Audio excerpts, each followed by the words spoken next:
I'm going to go ahead and get us started. So welcome again, everyone, and thank you for joining the last event of IDEAL's webinar series, HDP Coherence and Practice, Insights from the Implementing Community. This event will be conducted in both English and French. So before we start, we would like to invite you all to select your preferred language by clicking the interpretation globe located at the bottom of your Zoom window, or click More and select Interpretation. Then please go ahead and select either English or French. My name is Suzanne Amari. I am Director of the IDEAL activity, and I'm happy to have you joining us for this session. For those of you not familiar with IDEAL, IDEAL stands for Implementer-Led Design, Evidence, Analysis, and Learning. And as you can see on the slide, IDEAL is a learning activity funded by USAID's Bureau for Humanitarian Assistance, or BHA. IDEAL aims to strengthen humanitarian development and resilience food security activities by focusing on foundational skills that enable effective programming, such as adaptive management, data for decision-making, and HDP coherence, which we're here to talk about today. We also manage and host the Food Security and Nutrition Network website and newsletter. So this is the last webinar in our series titled HDP Coherence in Practice, Insights from the Implementing Community. What do we mean by HDP coherence? In early 2022, USAID released Programming Considerations for Humanitarian-Development-Peace Coherence, a note for implementing partners. Please check the chat for a link to that document. In the document, HDP coherence is defined as approaches that promote complementarity and collaboration across humanitarian, development, and peace actors in pursuit of a common agenda to maximize impact and sustainability and reduce the need for humanitarian assistance over time. That's a little bit of a mouthful, but in other words, HDP coherence is about getting out of our silos and working together to meet longer-term food security and resilience needs, while also addressing emergencies caused by shocks and/or vice versa, and working to build resilience while after the occurrence of working to build resilience after the occurrence of a major emergency or while navigating longer-term crises or conflict situations. While the concept of the nexus or HDP coherence isn't new, today's unprecedented and compounded shocks and stresses in an increasingly more complex and interdependent world make it even more urgent for us to move past all those silos to more holistic and connected programs. The document presents USAID's core principles on HDP coherence that guide this work. As you can see on the slide, it includes concepts we all recognize, including respecting humanitarian principles, planning jointly toward a common agenda, communication and coordination, sequencing, layering, and integration, shock responsive programming and adaptive management, conflict integration, and programming with, by, and through local partners. In today's webinar, we'll hear from contributors to IDEAL's Operationalizing HDP Coherence Practice Notes series. There are 6 practice notes in the series, and each one represents a concise and operationally focused example of one or more of those HDP coherence principles. So I'm pleased to introduce you now to our moderator for this panel, Laura Sewell, principal author of the Ethiopia and Mali practice notes. Laura is a consultant specializing in the humanitarian development peace nexus and gender equality, and she has been working in international cooperation and humanitarian assistance for over 15 years. Laura, over to you. Thanks, Suzanne. So when the IDEAL team selected the activities and teams to showcase in the practice notes series, they made a really conscious effort to identify a variety of country contexts and approaches so that they could most effectively demonstrate USAID's HDP coherence principles in action. So this included contexts where the HDP coherence principles were applied within a single activity, so intra-activity, between humanitarian and development activities, so interactivity, and within a single organization, so intra-organization. So we're happy to have with us today representatives from the teams from 3 of the practice notes from Ethiopia, Yemen, and Mali, and coincidentally, each representing one of those approaches. The 3 practice notes that we'll talk about today, they have quite a lot of similarities, and especially all 3 of them have worked to showcase their work with local partners and working through local actors.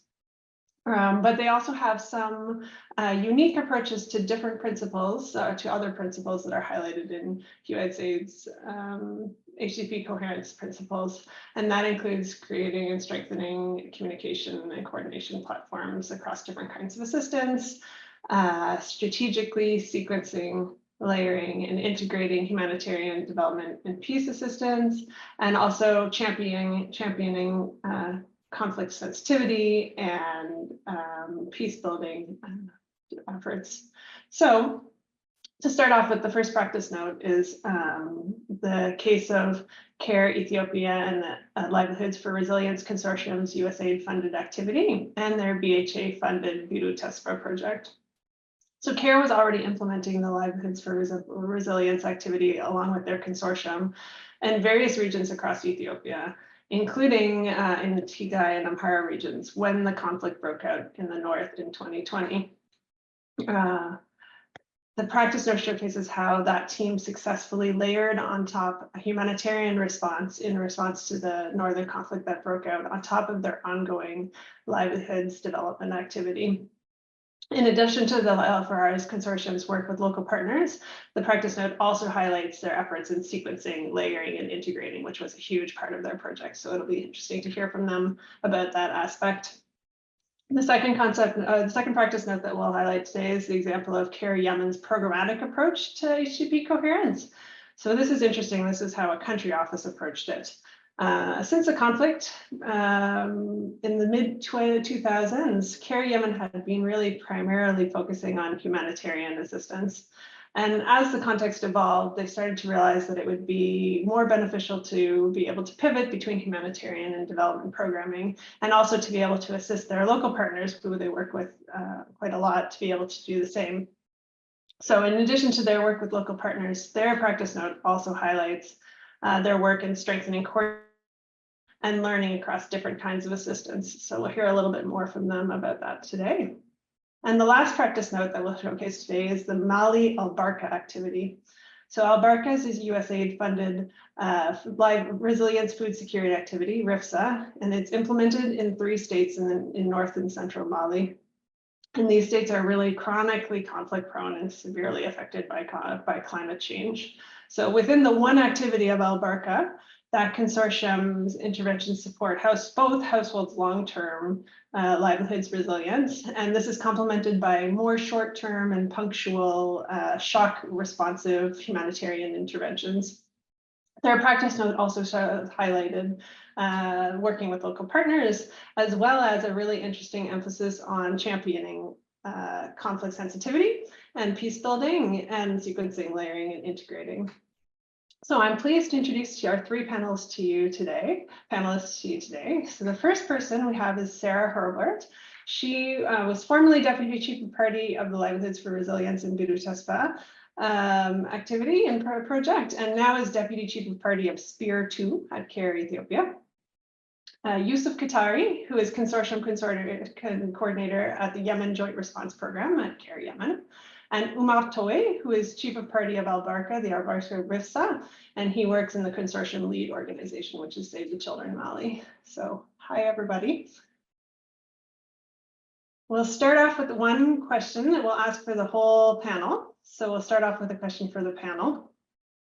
And I'll direct it to Sarah first. Sarah, can you tell us a bit more about your operating context and your approach?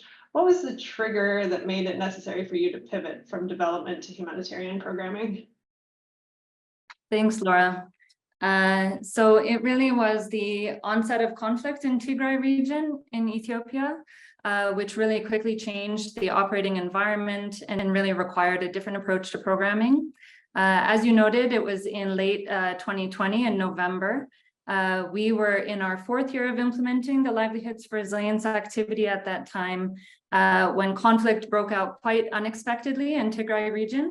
The conflict was between the regional military and the Ethiopian federal military. There was intense heavy fighting for several months, and that was followed by withdrawal of troops from Tigray and then closure of borders between Tigray and the rest of Ethiopia. There was also at that time shutdown of utilities, including electricity, phone service, internet, banking, fuel, and restrictions of movement across the border to and from Tigray region. Thus, very quickly, Tigray became quite reliant on humanitarian actors to deliver goods, services, food, emergency inputs into the region.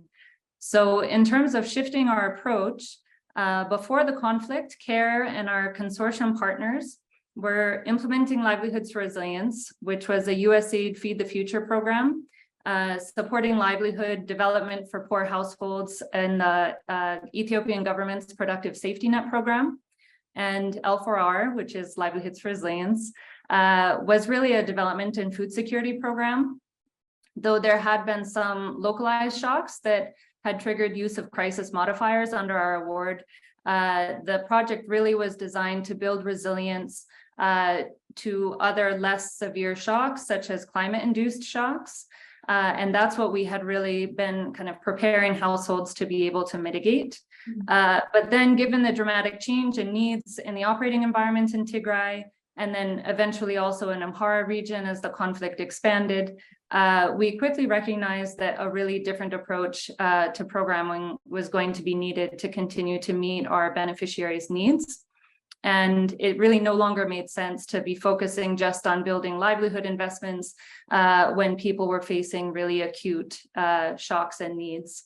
So at the time, L4R had a really extensive ground presence, particularly through our local partners, the Relief Society of Tigray, or REST, in Tigray region, and Orda Ethiopia and Amhara region. And we really had the manpower and the structures already in place to be able to quickly pivot. And we really wanted to protect the investments that we had been making under Livelihoods for Resilience, as well as ensuring food security during the conflict. Thus, we approached BHA about layering humanitarian funding onto our existing L4R Development Award, focusing on agricultural input delivery and early livelihood recovery. Thanks. Thanks, Sarah. Over to you, Yusuf. Can you tell us a bit more about the operating context in Yemen and a little bit about how it's influenced CARE Yemen's approach?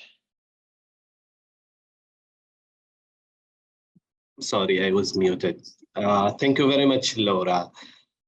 It's interesting to see how change is happening. For example, CARE Yemen started its intervention in early 1990s. So at that time, it was like a pure development activities, supporting ministries in policy making, something like that.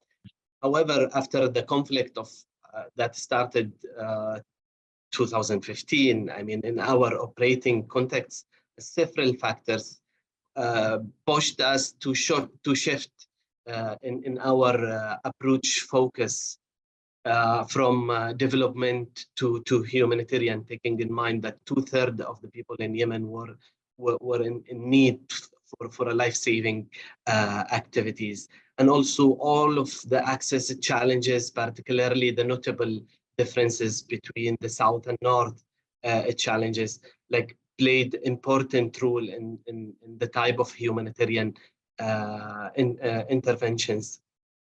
So with the overwhelming needs, with the huge needs and demands for humanitarian activities,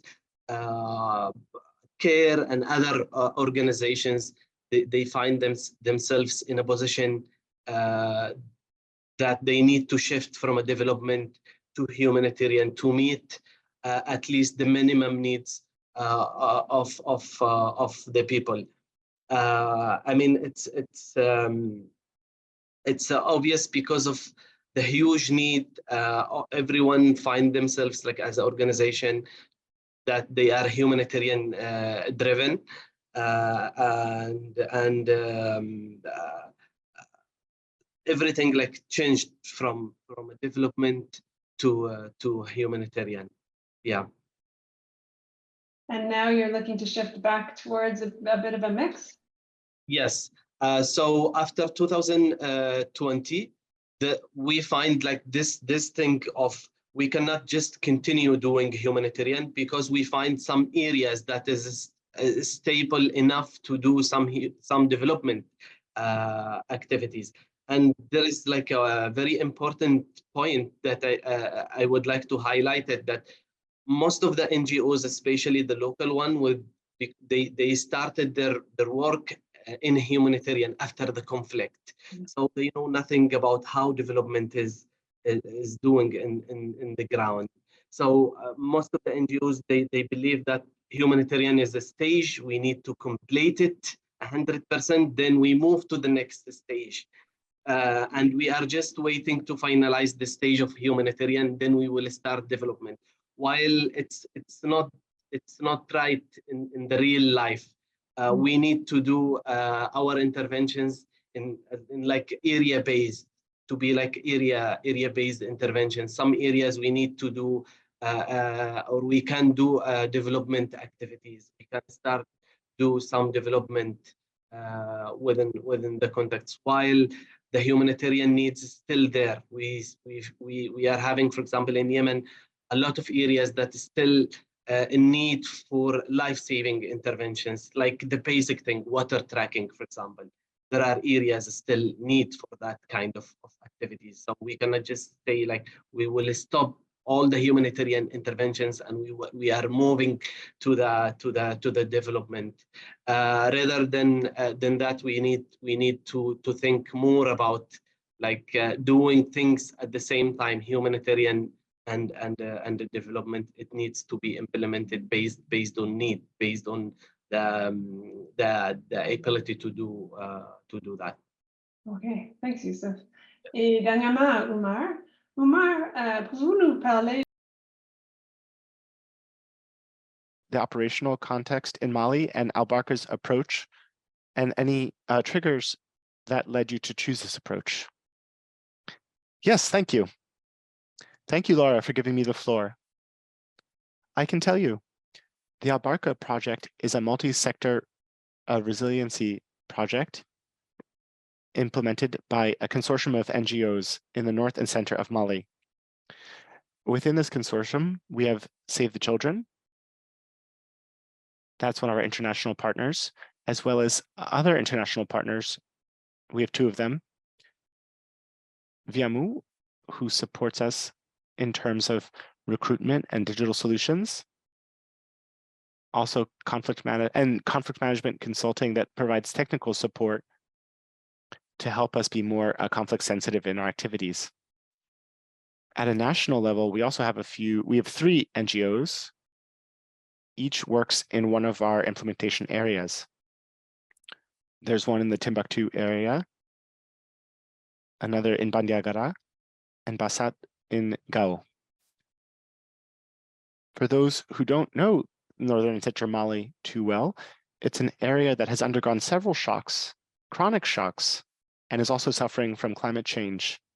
So we have political problems, economic problems, and since 2022, there's been conflict especially. Albarka was originally designed to focus on resiliency and development and to help vulnerable households. So this approach, we also had humanitarian support for households integrated from the beginning based on our context and on the challenges in our implementation area. So we need to integrate different interventions, humanitarian ones, development ones, and infrastructure ones to succeed in the implementation of our activities. Albarka has 2 major humanitarian mechanisms. We have non-conditional cash transfers after shocks, and also cash for work activities, which help vulnerable households to get back on their feet after unexpected shocks in the region. We also have development activities within our program, especially capacity building activities for producers and cooperatives, which use climate change adapted approaches. We also focus on working with women and helping communities develop revenue generating activities to reinforce food security and community resilience. So that's an overview of the operational context of the Albarka program, which works again in the north and center of Mali. Back over to you. Thank you. Next series of questions will be one for each of the panelists, and our hope here is to really highlight something that's unique and a unique way that they've operationalized some of the HDP coherence principles. So the first one goes to Sarah. Sarah, can you tell us a little bit more about how CARE Ethiopia and the El-Farar Consortium layered its humanitarian response to the northern conflict over its ongoing USAID-funded Livelihoods for Resilience development activity? Sure. So prior to the conflict, Livelihoods for Resilience activities really focused on using village economic and social associations, which we call VESAs, but are also called VSLAs in other contexts that people might be familiar with. And we use VESAs as an entry point to access households for engaging in on and off farm value chain and livelihood development, as well as for supporting access to finance, shifting social and gender norms, market system improvements, and working on youth employment. So unfortunately, though, due to the conflict, these activities had to largely be paused when the conflict started. However, we still had all of these staff on the ground. So we were monitoring the situation, and by early 2021, as the conflict was continuing, it really was becoming clear that the agricultural season, the cropping season was approaching, and farmers in Tigray, which was essentially all of the households that we were working with, were going to have really little to no access to agricultural inputs for the upcoming agricultural season.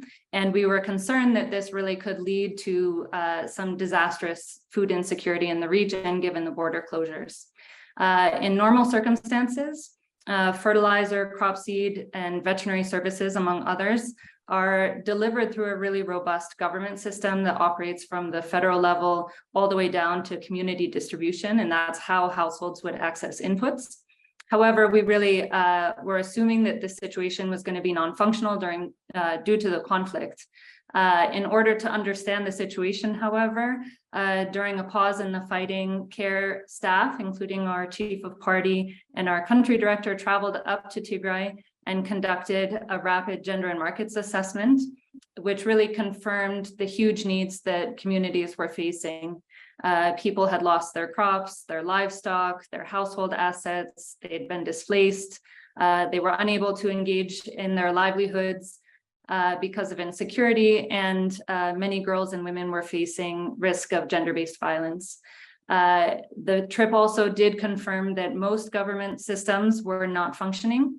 However, some agricultural inputs had been delivered up into the region before the conflict started and were in warehouses within Tigray, which was an opportunity that we also really wanted to capitalize on. So we then worked really closely with staff from BHA and from the Livelihood for Resilience team, including our staff in Tigray, who came down and spent intensive days putting together the proposal for what became Biruh Tesfa. So Biruh Tesfa means bright hope in Tigrinya and in Amharic, which our local colleagues help us come up with the name, and it was really appropriate. And Biruh Tesfa was used to layer emergency agriculture and livelihood support onto our El-Farar Tigray implementation area using our existing El-Farar staff. I'd just like to highlight that the BHA contracting time was really remarkable, which was essential given the quickly ticking clock towards the rainy season. From the initial submission of our proposal to the executed contract was about a month, and that really enabled us to procure all of these really time-sensitive inputs in time for the planting season. So Biruh Tesfa was designed initially to reach 345,000 people with agricultural inputs. Then we expanded into Amhara region, and by the end of the project, we ended up extending for 2 years and reaching over 500,000 people with critical agricultural inputs over 2 different seasons. And families used these inputs to produce food locally at a time when access both to food and to agricultural inputs was extremely constrained. We also delivered $1.8 million in cash for early recovery to nearly 15,000 households, and we treated over 400,000 animals with veterinary services. One of the key learning that was documented in our practice note, as you noted, was the importance of engaging with local partners to facilitate quick and effective transition from development to humanitarian work, and then also, in our case, subsequently back to development programming. So our partners, Rest and Orda, at the time of the conflict, they had 280 staff in the conflict-affected areas. And many of these staff were community facilitators, which are ground level staff who are from the area and who had been supporting VESAs, linking households to finance, and supporting livelihood development under L4R. So we really found that there were 3 key advantages of layering Biruh Tesfa onto L4R using the same staff that had been working under our development programming. First, it was really critical that we already had staff on the ground. So we had staff who were there, who were where the conflict was happening, and they were not leaving because these were their communities. They knew the community really well, having worked closely with them for 4 years under L4R, and they were really ready and eager to transition to implementing Biruh Tesfa activities because they had this strong desire to help their community who they saw really suffering. Secondly, our local staff already had existing relationships with other local actors, with the private sector businesses, with other NGOs, and with government. And these connections really enabled programming when it wouldn't have otherwise been possible. So for example, we had worked with a network of agri-dealers under Livelihoods for Resilience, who we had really supported their kind of functionality and moving into rural communities. And because of that existing relationship, those agri-dealers provided services and inputs to Biruh Tesfa beneficiaries on credit because of the trust that had been built up by our local staff before the conflict. Additionally, the local staff had already been implementing livelihood programming.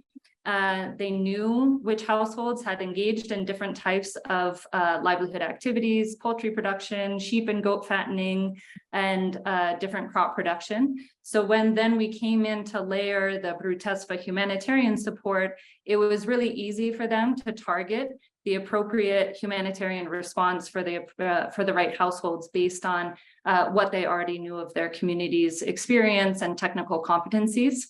And then once the context improved, these staff who had worked on L4R and transitioned onto Biruh Tesfa, then transitioned back onto Livelihoods for Resilience. And then they were able to use an understanding of the supports that households had received under Biruh Tesfa to also then contribute to livelihood building once the conflict was over. Thanks, Sarah. Yeah, that's super interesting. Yusuf, you're up next. Can you tell us a little bit more about how local coordination platforms in your context enable smoother coordination and the development of a joint agenda among humanitarian and development efforts in Yemen? Sure, thank you again, Laura. Platforms played a very important role in the coordination, and I need to highlight here, after the conflict, when the humanitarian approach started in the country, this cluster system started in Yemen, and it was very difficult for local partners to be engaged in this cluster system, to understand it, and even to get invitation to participate in some meetings in that system or in that platforms, while we needed to engage the local actors in the interventions. So I think with the time, there was a lot of advocacy work that happened. Led by NGOs or led by UN agencies to make sure that the local actors are engaged in all the discussion. And this advocacy led to have, for example, a significant participation of local partners in the HCT, for example, humanitarian country team. This is one thing. Then again, local coordination platforms played like a really important, and I can highlight here like some example, like establishing a platform by local partners, like local NGOs forum that was recently established, and it's really important a platform that all the local partners sit together, discuss alone all the things related to humanitarian or development or even peace building approach.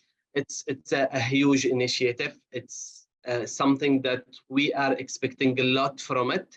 And one of the outcomes of this forum now in Yemen, we have something came from this platform called the localization strategy, Yemen country localization strategy. It was established by this platform. This is one of the platform, and then working groups established and led by local actors.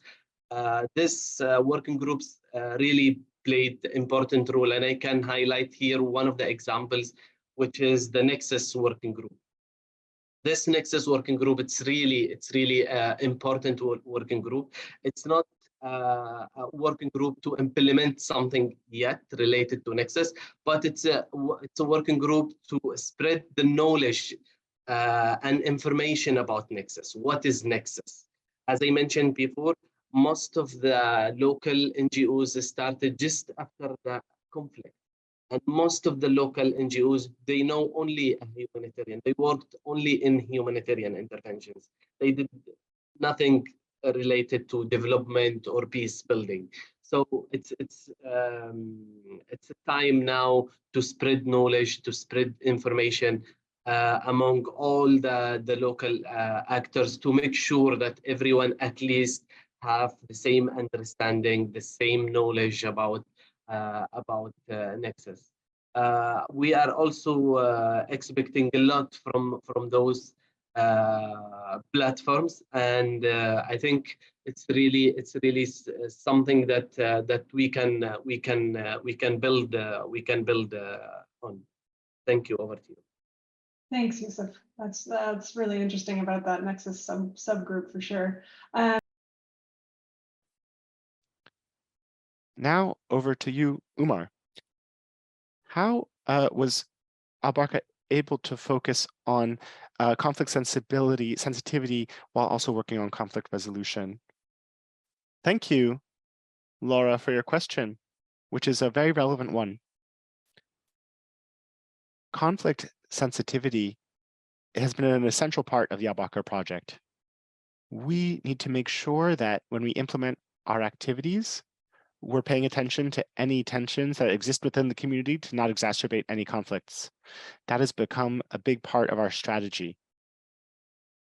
We have done context analyses and analyzed the different people involved in conflicts. There are several different conflicts going on, several different sides. So we try to understand the dynamics that exist between the different parties and how that might influence our activities and their implementation, especially in our intervention areas. In implementing this conflict sensitivity strategy, we made sure that everyone was thinking about all the different sides of the conflicts that exist. And we were able to adapt programs and do regular field visits to make sure that we were being conflict sensitive in everything we did. Albarka has also supported and worked with social agents in an inclusive manner. We have communities that support mutual aid. and especially between different natural resource users in the project area. That is a big source of tension in our implementation area, conflicts over natural resources.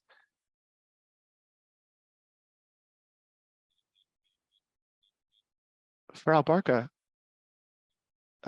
we know that natural resources are under pressure and are being used by different kinds of users, not only for their livelihoods and things like agriculture, farming, or animal husbandry or fishing, but we had to work with all of these different users and understand their interests to make sure that these natural resources could be used in a peaceful way and in a cohesive way.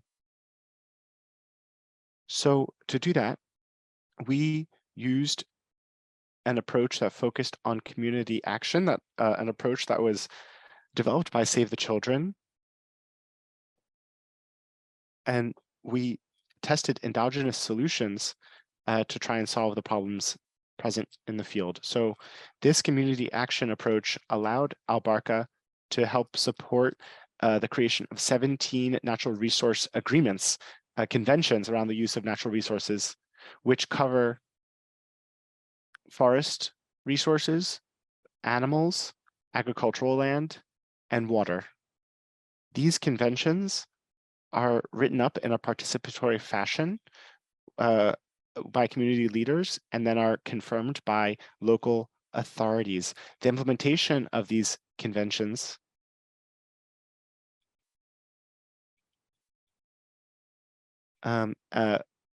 we supported that, and we trained, we did conflict sensitivity trainings at the community level. And all of this has allowed us to avoid many conflicts and to manage any tensions that do arise between different groups who are trying to use these resources, especially farmers and herdsmen, which are both very numerous in our area. So that is what we've done to try to be conflict sensitive while implementing our project. Thanks for the question, Laura. Back over to you. Thank you, Umar. I think that these conventions are something really innovative that we can all learn from. For the panel, and we'll start with Sarah. So this is a question everyone will answer. Sarah, can you share the lessons learned that you were from the L4R and Biruh Tesfa efforts around working with local actors? Thanks, Laura. So I think that I've already highlighted some of the benefits in using local actors for implementing our actual program. Actors, local partners who had been working with us under Livelihoods for Resilience. But one of the other really key things that we learned in implementing Biruh Tesfa was that it is possible and really beneficial to also use local private sector actors for implementing humanitarian inputs. And I think that this is something that is often seen as being maybe too hard or too decentralized. But we had the benefit of already having a network of local actors that we had built up under our development program. And our REST and ORDA teams, our local partners, also had existing relationships with these private sector actors that they had been technically and materially supporting. And they were able to engage with these partners to do distributions using vouchers.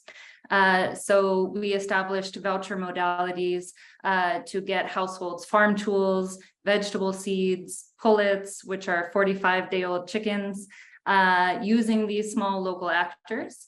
And as a result of our engagement during the conflict with them, they were then subsequently able to continue to operate and stay open during the conflict when people didn't otherwise have financial resources to be buying their inputs.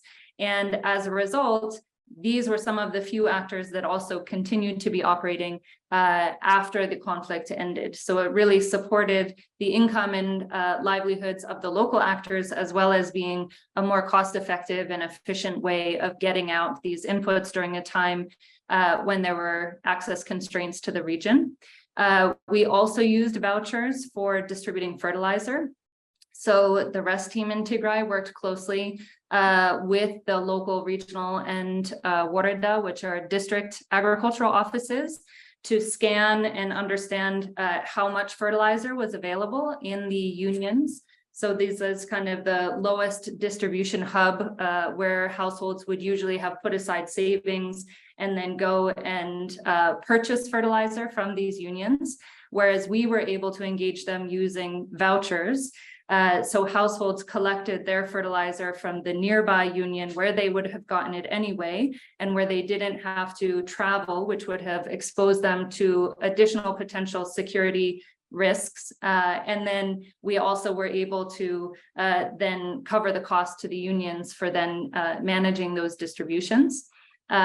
We also, lastly, just to highlight one other modality that we used, we identified animal health professionals in Tigray, which had not been one of our livelihoods for resilience areas of support to local actors, but a huge number of our households relied on their livestock to support their livelihood, and the region's kind of veterinary system had collapsed, and so these the livestock couldn't otherwise be treated.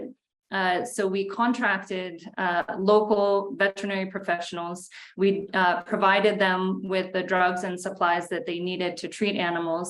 And then again, we distributed vouchers to our households so that they could exchange the vouchers for services and medicines using a veterinary provider who they probably had been connected with previously, through the kind of normal system, and enabled them to continue accessing services during the conflict period, which was really critical because there were outbreaks of rabies and anthrax during the conflict, which had risk of transmission to humans and was causing a large number of deaths of livestock. It was also causing wasting to have animals not being treated for parasites or bacterial infections. So we were able to deliver services for 400,000 livestock in Tigray during the period of the conflict. And this was really through prioritizing and investing in local private sector actors. Thanks, Sarah. That's a really interesting example with private sector. Over to you, Yusuf. What learnings can you share with us in terms of the role that local partners can play or in the HDP nexus? Thank you very much. It's very important question. I would like here to echo what Sarah mentioned. One of the main things is to engage the private sector, and I think it's the forgotten stakeholder within the humanitarian interventions. And we are having very interesting interventions that was led by local private companies in Yemen. I think we need to engage more with the private sector and to discuss more how they can support, especially on logistical things such as like money transferring or distributing the cash assistance and other logistical things. And I think the result will be really amazing. This is one part. Other part that I want to highlight is something also related to innovation, which is something that we need to think about. One of the examples that we created in Yemen, a working group, we called it Innovation Champions. And we invited a number of local partners, a number of NGOs, and a number of also representatives from the private sector. And it's really interesting to see how innovative ideas they can come with, especially with this huge reducing in funding. We need just to give space. We need just to give like a clear definition for innovation, because everyone is afraid from the word itself. Like innovation means AI or machines or robots, while we are not meaning this. We're just looking for support to solve some difficulties or some challenges that we are facing in the ground. And I think this working group will be something, and we will hear a lot from it in the coming months. Thank you. Over to you.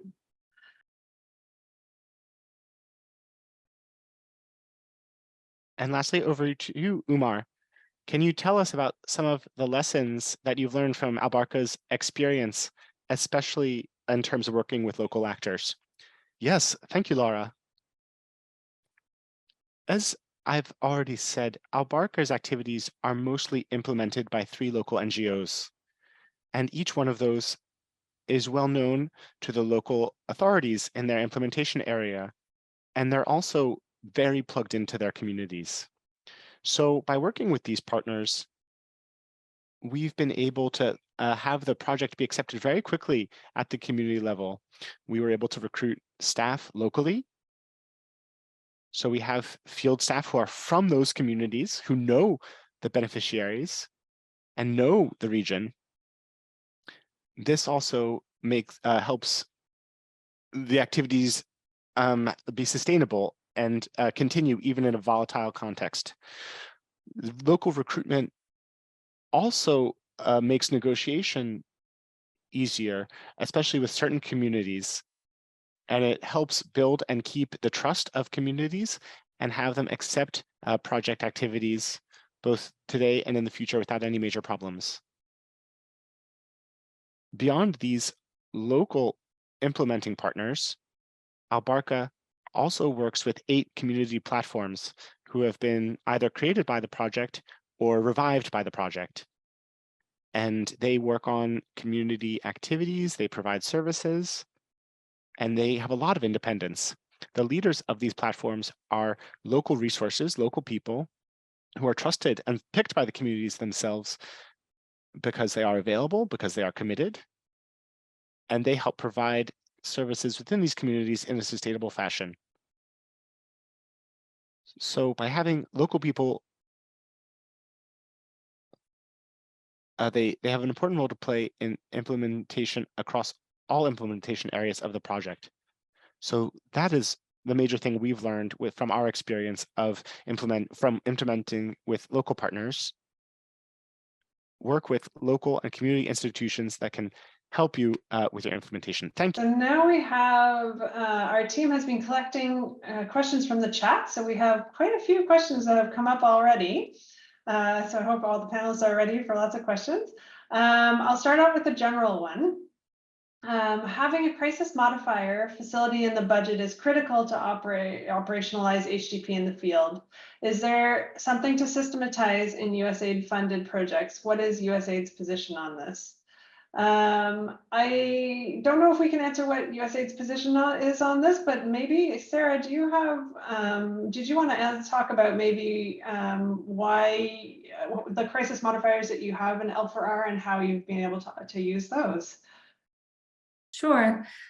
So we did have a crisis modifier mechanism built into L4R, and we had triggered it for kind of small localized conflict and recovery in another area that was really kind of short in duration, and then we used it to give support to a relatively small number of households that were really geographically defined, and for other kind of recovery support, but it really, the volume of support and delivery that was needed during the emergency time because of the conflict really exceeded what we would be able to provide with the crisis modifier, especially given that we didn't want to completely pull our development resources and shift them towards emergency, because then we still wanted them in place to then support recovery and development post-conflict.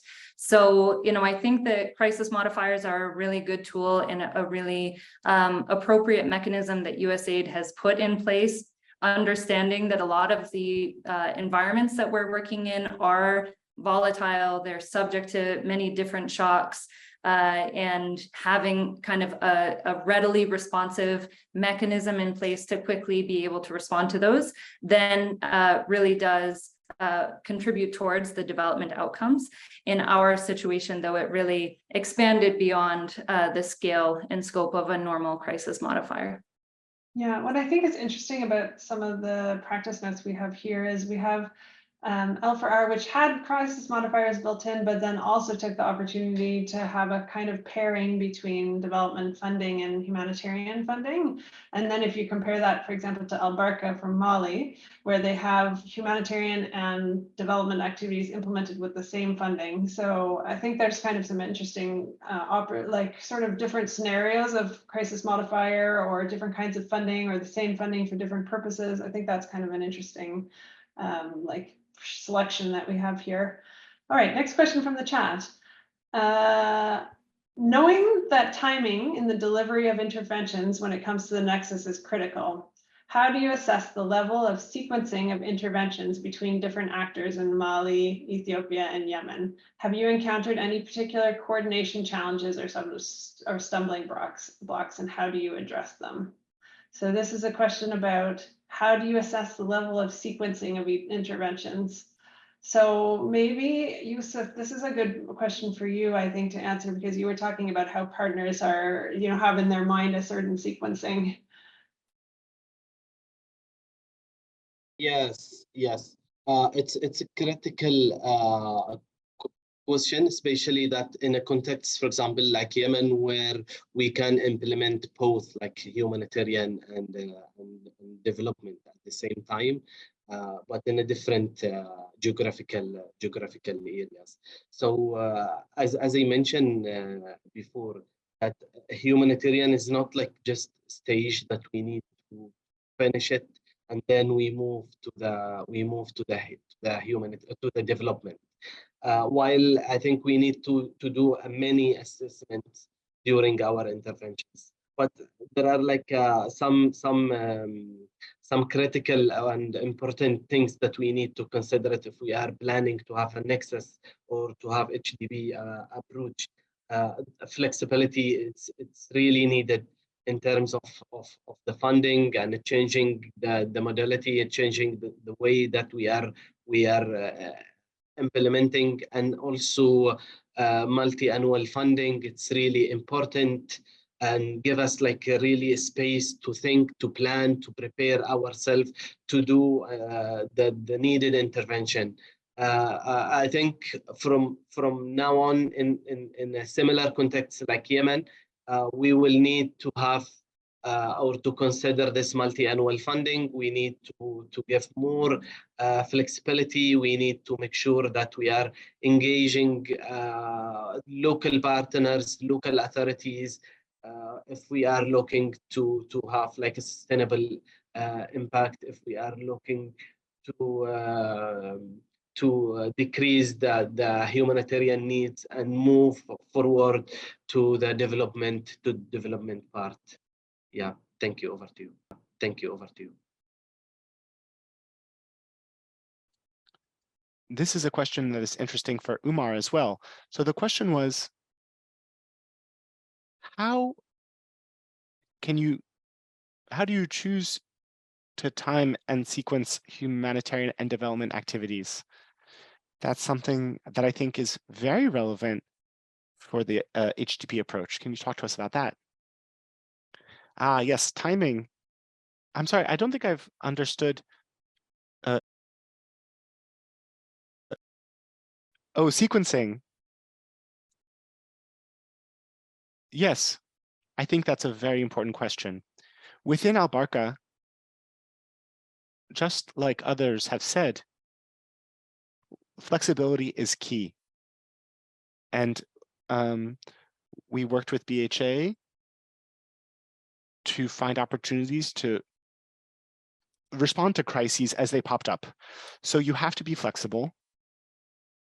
And we wanted to support households that were affected by floods, for example. There were over 310 households who received this kind of flexible support after a flood. And so that was a big opportunity for Albarka. What is difficult in using flexible financing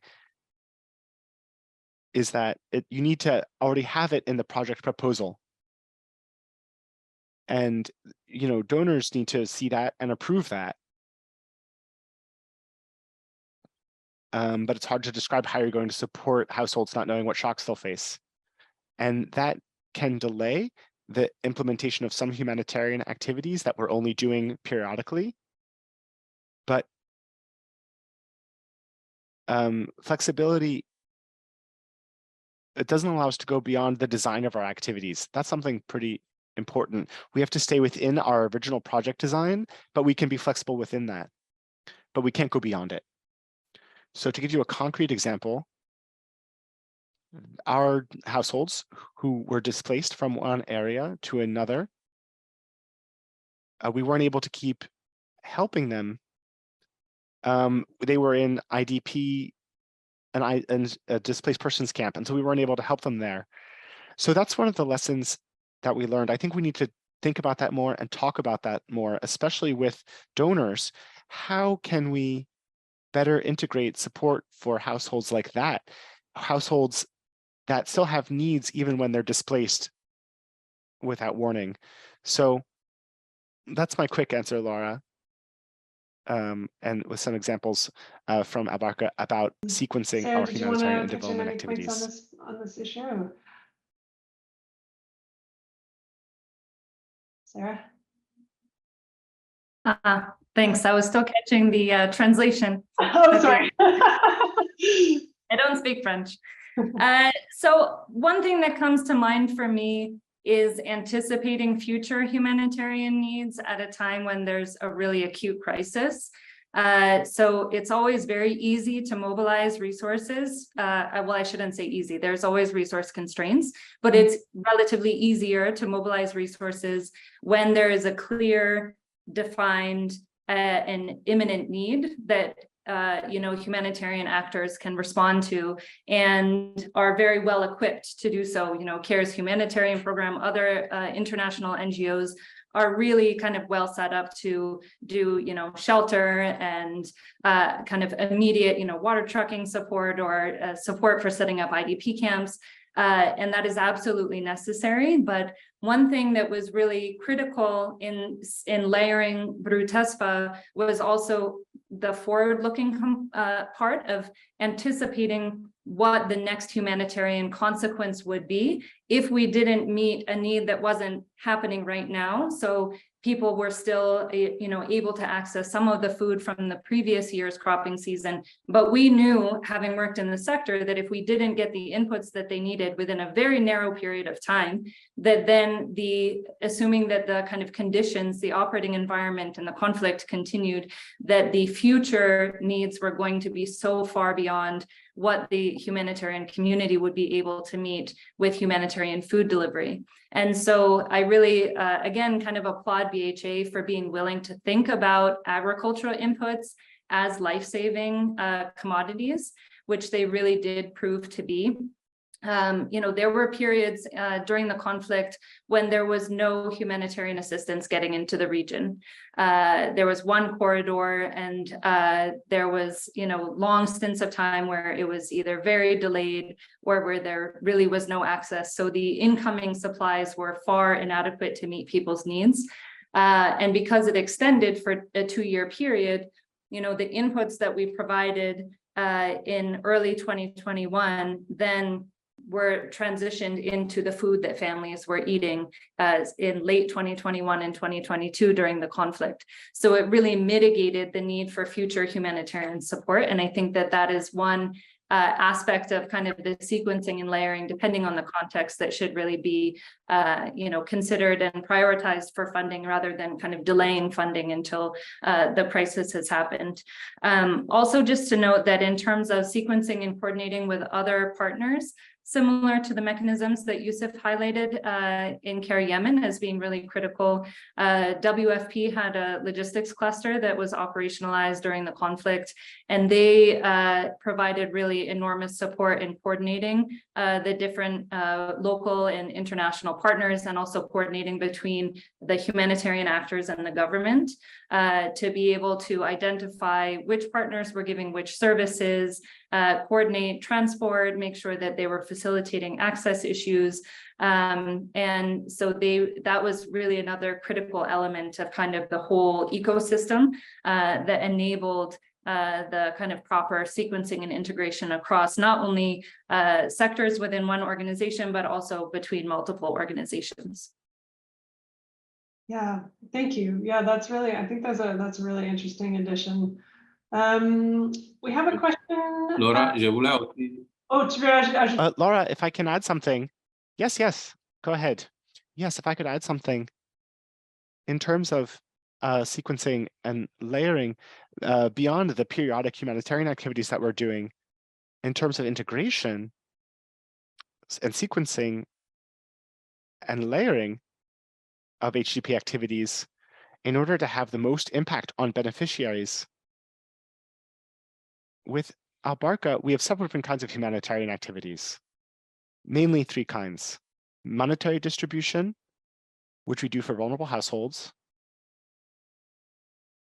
cash for nutrition, which we give to pregnant women and nursing women to supplement their diets, and also non-conditional cash transfers and cash for work after shocks. So we make sure that it's the same households who are benefiting at the same time from all of these different packages that are offered by the program. So to take the example of women who are receiving nutrition cash transfers, we're making sure that those households are also receiving non-conditional cash transfers when they're available. So that's very important in terms of sequencing and layering to best support vulnerable households. We also have agricultural input distribution, which focuses mostly on vulnerable households because they're the most vulnerable to shocks. And so across all of our activities, we try to make sure that we are having the greatest impact on resiliency and on community development in general. And that's why we layer and sequence our activities with that goal. Great. And since you already were speaking, I'll ask you, Umar, another question. You talked about your strategy, your conflict-sensitive strategy. Can you tell us a little bit more about this strategy? What is involved? How do you use it? Yes. For our conflict sensitivity strategy, as I said, we have a core document which we then adapt based on the context, because contexts are always changing and we have to keep updating our understanding of the context. Is it the same actors involved in different areas? Based on conflicts, based on needs, these things change. And when the players do change, how does that change what we need to do?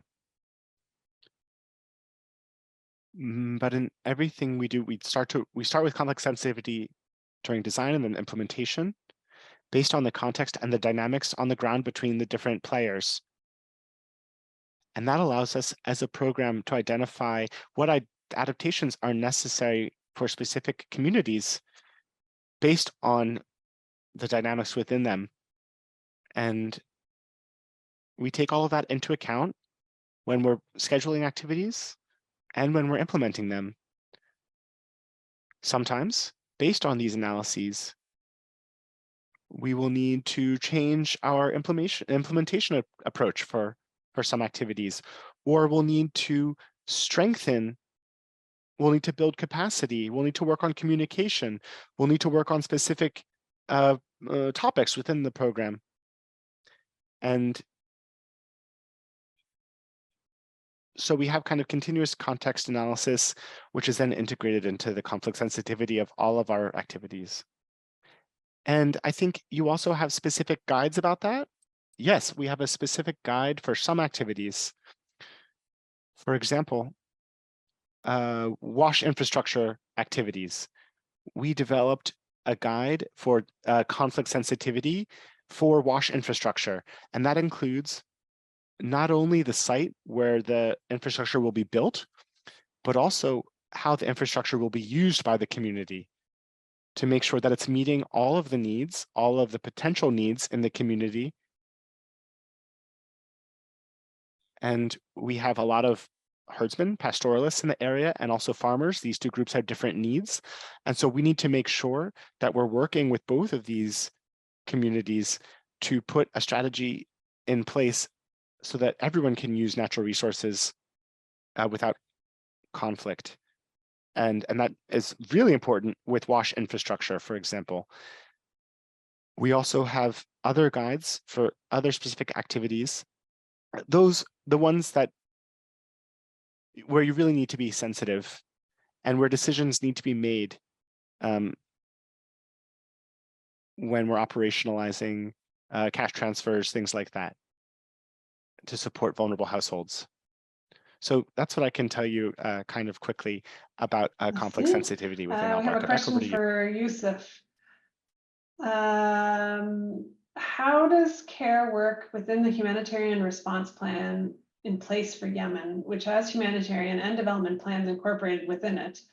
How does the underfunding in the Yemen context impact policy coherence across the nexus?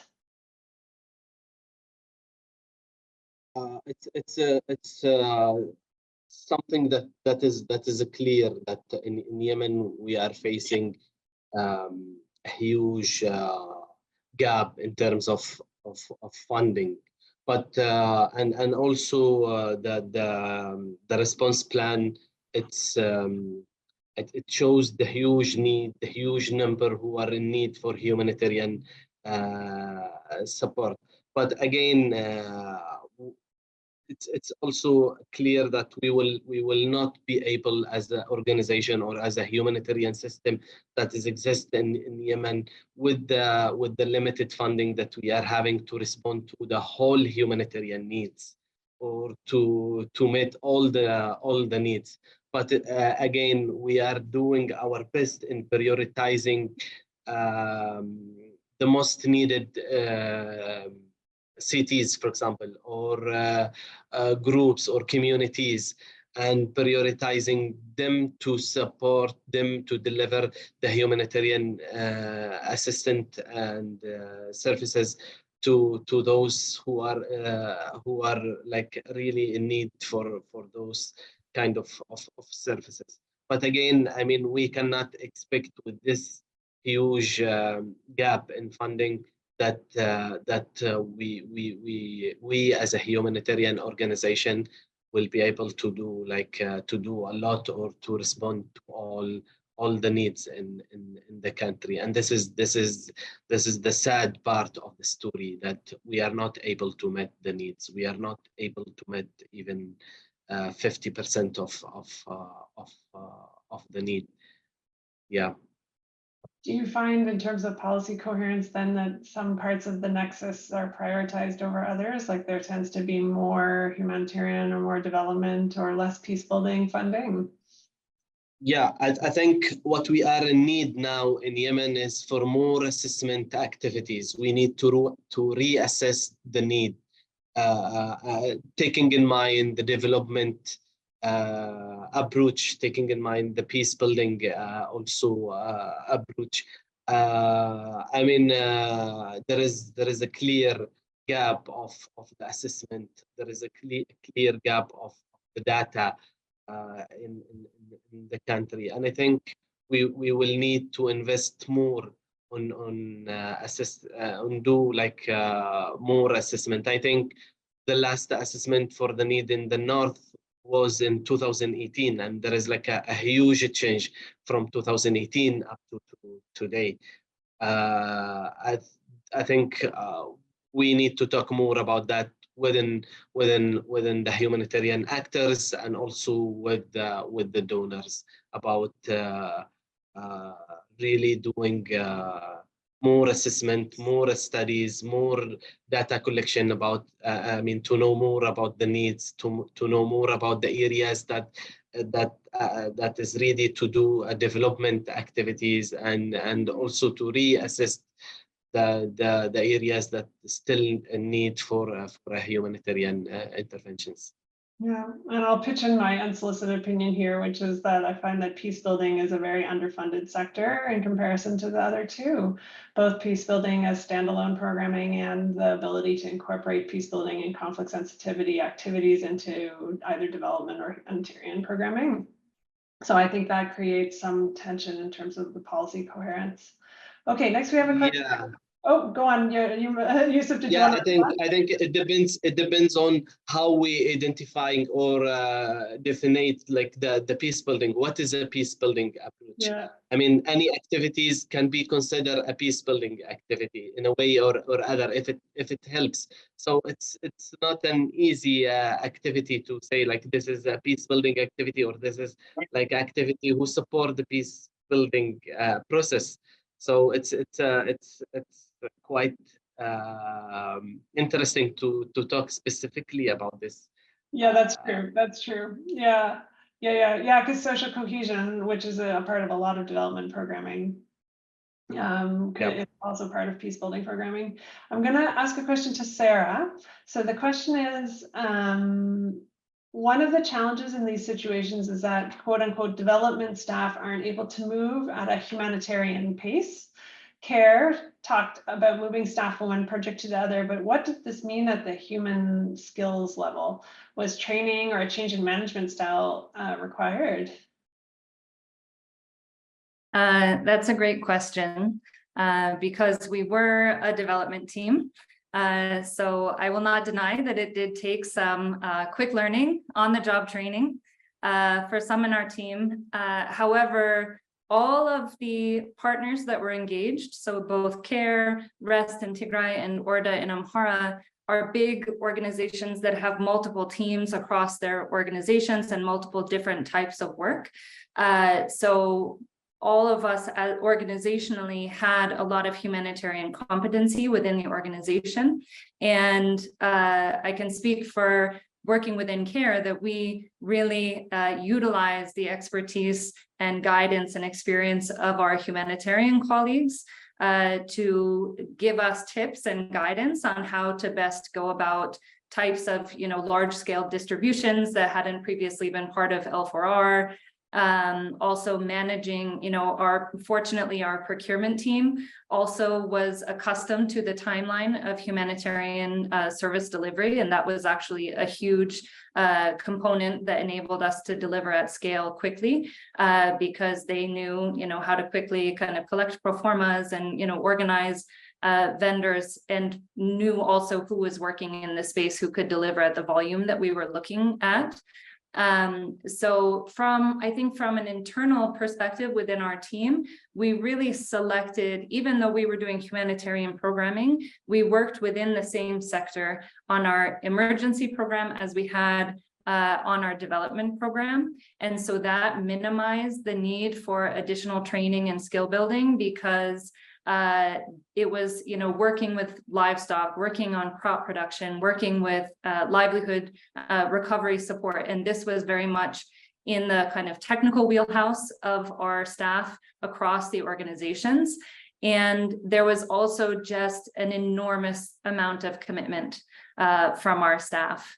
It did, we got kind of a quick short course on emergency programming, and through our kind of operational experience. And it was really made possible because at all levels, from the head office to within our program team and our local partner counterparts, there was just such tremendous willingness to go above and beyond to find solutions to every roadblock and every challenge that we experienced, to be innovative in our approaches.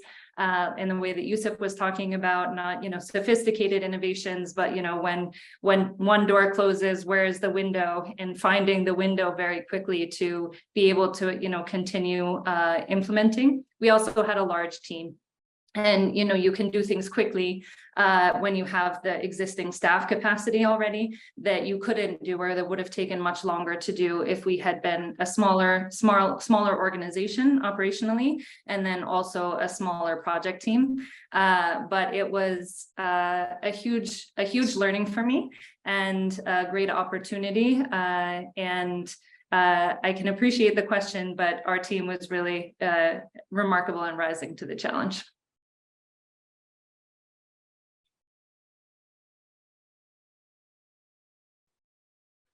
And now for you, Umar, there was a question about implementing humanitarian activities at a speed, at a rhythm, which is different from development activities.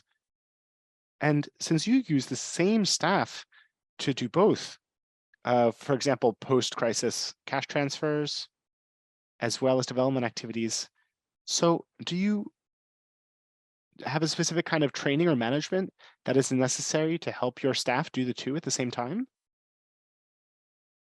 Yes.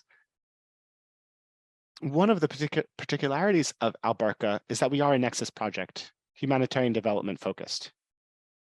And so in our initial project proposal, we started out looking at humanitarian activities. And so with hiring and staffing, that's what we were focused on. We had people who would know how to operationalize humanitarian activity implementation. So we had that staff in place. And that's within Save the Children. And we also have other partner NGOs with that expertise. And we have a very qualified team that supports us with documentation and humanitarian activity operationalization. But I can say, yes, it's very important to have such teams in place, but people always need skill building, skill strengthening. Context is always changing. And the way that you work from one context to another is also going to change. So we do a lot of work updating technical teams, updating them about our humanitarian activities and the crises that we're working in and working through. So that's all done regularly. We have teams that go through trainings, online trainings or in-person trainings, just to catch up to speed on all the humanitarian activities we're doing and how they're being implemented.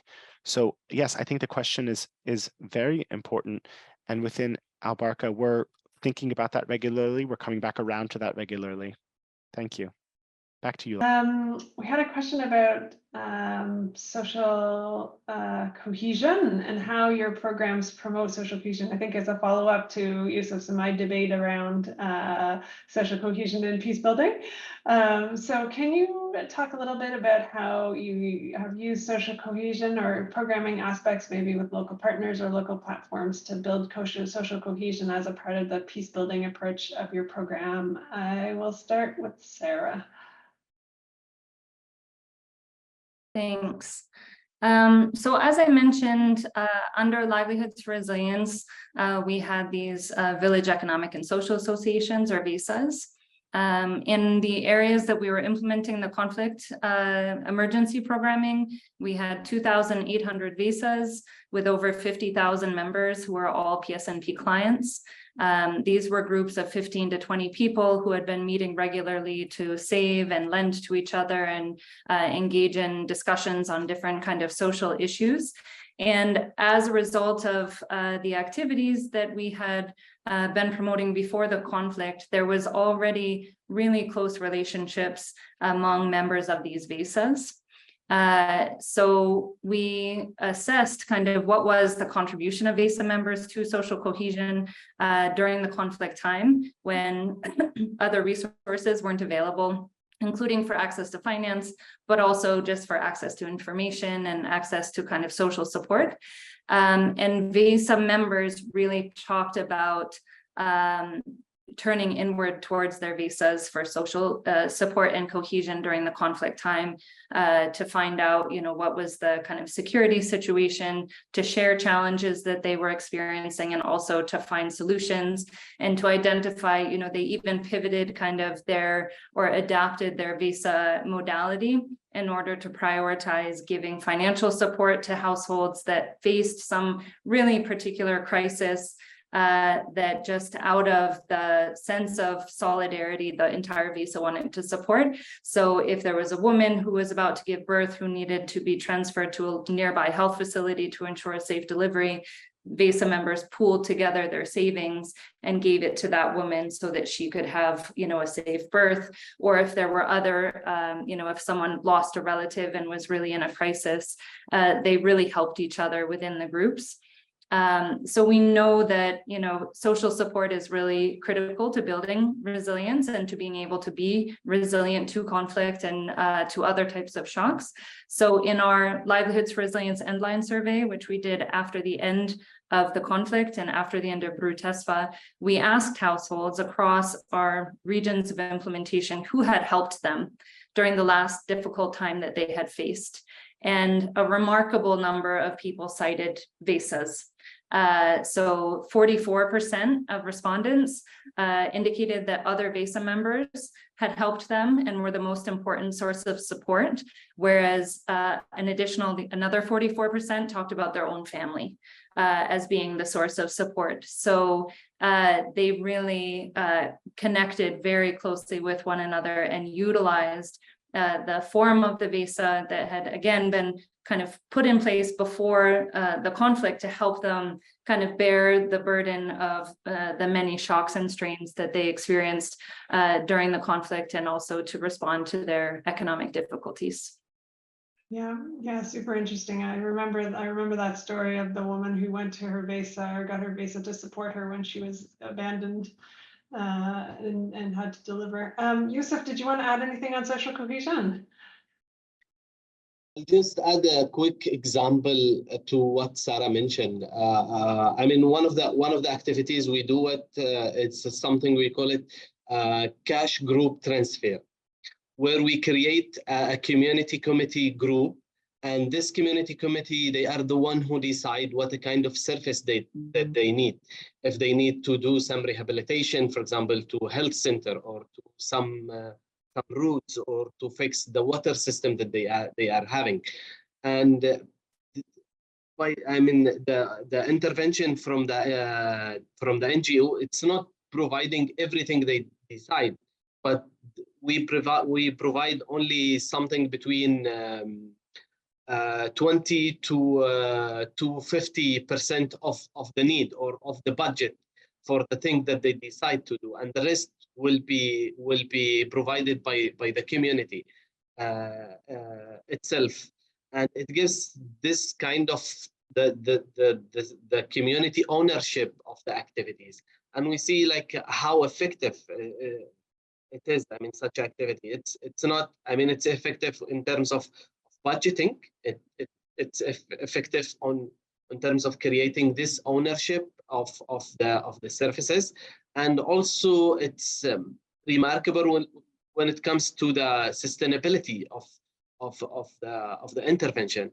It's a quite interesting how things can be much better if the community, if the local actors were engaged and were involved in designing and taking a decision. This is just what I want to add. Thank you.